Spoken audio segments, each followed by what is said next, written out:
설문조사를 해봤더니요. 전적으로 아내가 가사와 육아를 분담하거나 전담이라고 하죠. 그리고 대부분 담당한다는 것이 거의 68점 몇 프로가 돼요. 네. 여전히 모든 부담을 엄마가 지어야 된다는 이런 것들이 이제 아주 전반적으로 깔려 있다라는 거죠. 여성이지만 엄마의 삶에 이 삶의 문제에 더 초점을 맞추고 이것을 해결해 나가는 쪽에 더 많은 정책과 지원이 필요하다고 생각이 됩니다.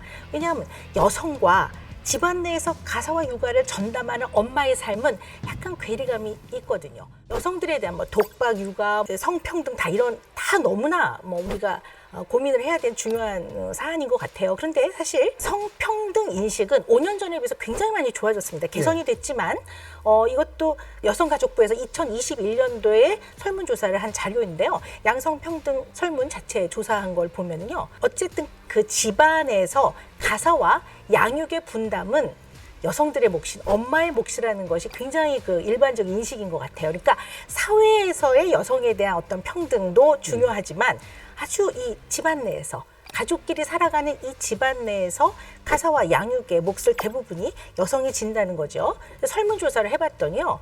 전적으로 아내가 가사와 육아를 분담하거나 전담이라고 하죠. 그리고 대부분 담당한다는 것이 거의 68점 몇 프로가 돼요. 네. 그리고 20대, 30대에 있어서 그래도 반반씩 분담을 하는 게 적절하지 않을까요? 라고 대답하는 율이 다른 연령층에 비해서 조금 높은 정도에 상대적으로. 네.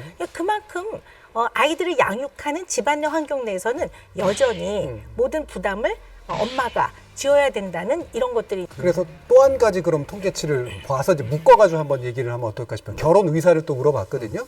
근데 결혼하고 이제 아이를 낳는다. 일단 결혼으로 들어가면 그래도 출산으로 갈 확률이 높다라는 말씀을 주셔서요.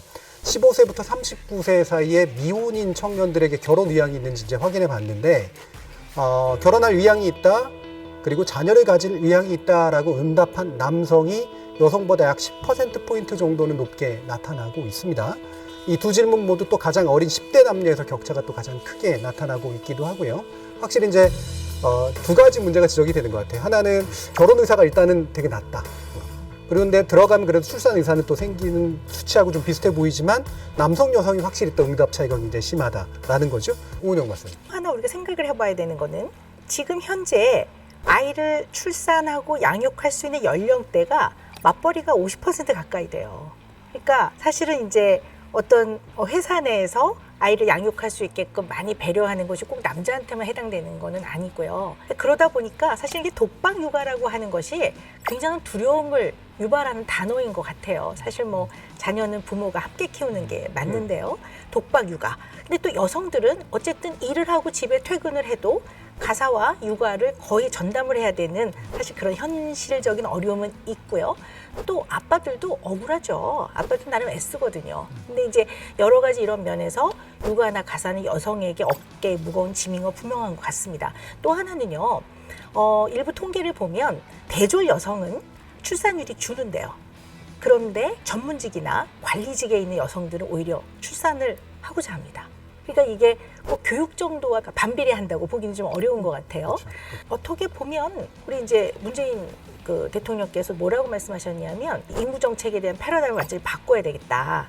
이게 이제 어떻게 보면 사람 중심으로 사람을 이해하는 패러다임으로 바꾸고 그다음에 이제 여성 개인의 삶에 대한 어떤 문제들, 삶의 문제에 대해 좀 더 초점을 맞추고 이걸 해결하는 쪽으로 가시겠다고 하셨어요. 너무나 중요하죠. 너무 저 또 여성으로서 너무 반갑고. 근데 그래서 사실 사회적으로는 성평등이나 또 이런 것들이 많이 개선되고 또 예전에 비해서는 여성들의 어떤 인권이나 이런 것들도 많이 나아지는 쪽으로 아직도 더 개선돼야 되지만 많이 나아지는 쪽으로 가고 있는 건 너무 바람직한 현상이라고 봅니다.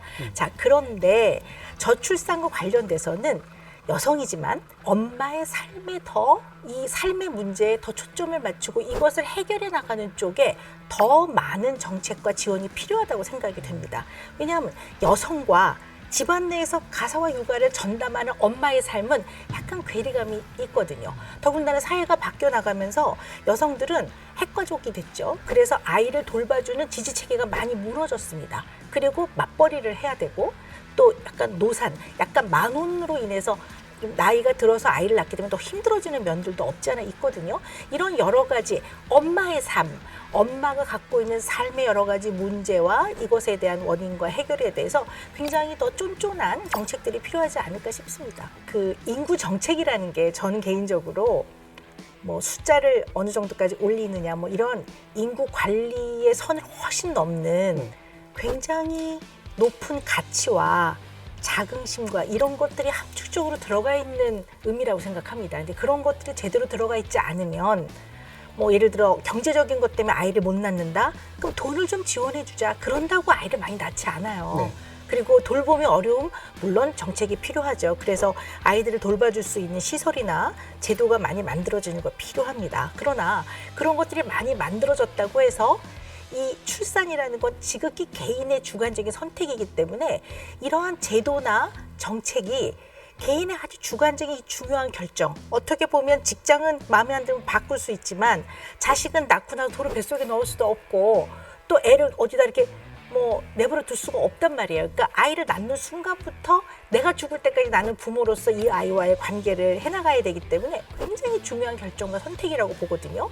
이것이 어떻게 보면 개인이 내가 아이를 낳기로 결정을 하고 부모가 되기로 하고 육아를 하는 이 모든 과정에서 굉장한 가치를 느끼고 내가 굉장히 소중한 결정을 했다라는 자긍심을 느끼게 하는 것들이 정책에 꼭 들어가 있지 않으면 큰 변화가 없을 것 같아요. 저는 그런 굉장히 우려를 하거든요. 그러니까 왜 여기 남성 청년분들도 많이 있으시지만 국방의 의무로 군대를 가잖아요. 저는 굉장히 이거는 리스펙트, 존중해줘야 되는 거라고 생각합니다.